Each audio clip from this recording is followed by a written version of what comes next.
సాయంత్రం ఒక్కసారి క్లైమేట్ మారిపోయిందండి. బయట చల్లగా గాలి వీస్తూ వాతావరణం కాస్త మబ్బుగా అయిపోయింది. హాయ్ అండి, శ్రీనివాసం నుంచి నేను పార్థని. అలాంటి చల్లని వాతావరణం సాయంత్రంలో వేడివేడిగా ఏదైనా తింటే బాగుండు అనిపించే సమయం కదా.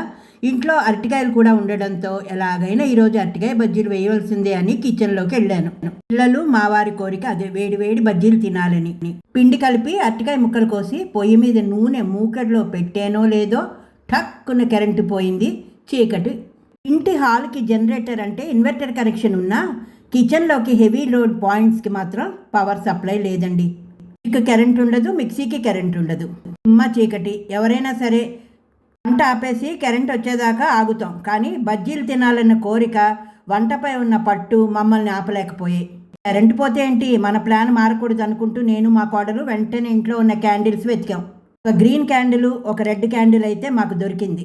కిచెన్ ప్లాట్ఫామ్ మీద వెలిగించి పెట్టి ఆ కొవ్వొత్తుల వెలుతురులో కిచెన్ అంతా ఒక కొత్త ఆనందం వచ్చిందండి. కొవ్వొత్తులు వెలిగించామా, ఇంకా నేను మా కోడలు రంగంలోకి దిగిపోయాం బజ్జీలు వేయడంలో.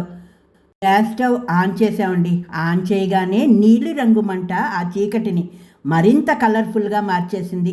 కొవ్వొత్తుల మసక వెలుతురులో జాగ్రత్తగా అరటికాయ ముక్కలు పిండిలో ముంచి కాగుతున్న నూనెలో వదులుతుంటే వచ్చే ఆ చిటపట శబ్దం ఆ నిశ్శబ్దంలో అద్భుతంగా ఉంది. పక్క నుంచి మా పిల్లలు బ్యాటరీ లైటు వెలుతుర్లు. ఒకవైపు మా పిల్లలు బ్యాటరీ లైటు వెలుతురులతో, ఒకవైపు కొవ్వొత్తుల వెలుతురులతో చీకటిలో కష్టపడి చేసిన ఆ పవర్ కట్టి తెచ్చిన థ్రిల్ ఉంది చూశారు.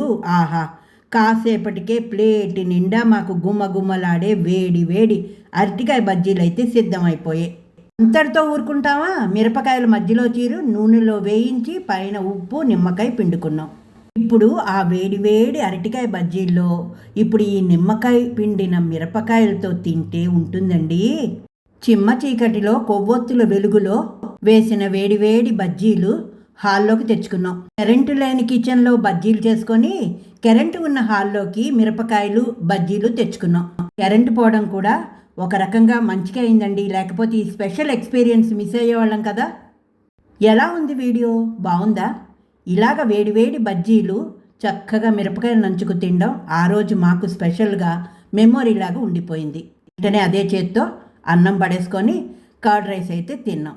ఇదండి వీడియో కానీ నచ్చితే ఒక లైక్ చేసి షేర్ చేసి హై బటన్ని క్లిక్ చేయండి. ఈ లైక్ నాకు చాలా అవసరం. గుమ్మలాడే ఈ అరటికాయ బజ్జీలు నచ్చింది అంటే కామెంట్ రూపంలో తెలియచేయండి. అందరం ఎంతో ఇష్టంగా తిన్నాం. మరొక కొత్త రెసిపీతో మళ్ళీ మీ ముందుకి. మీ పార్థ.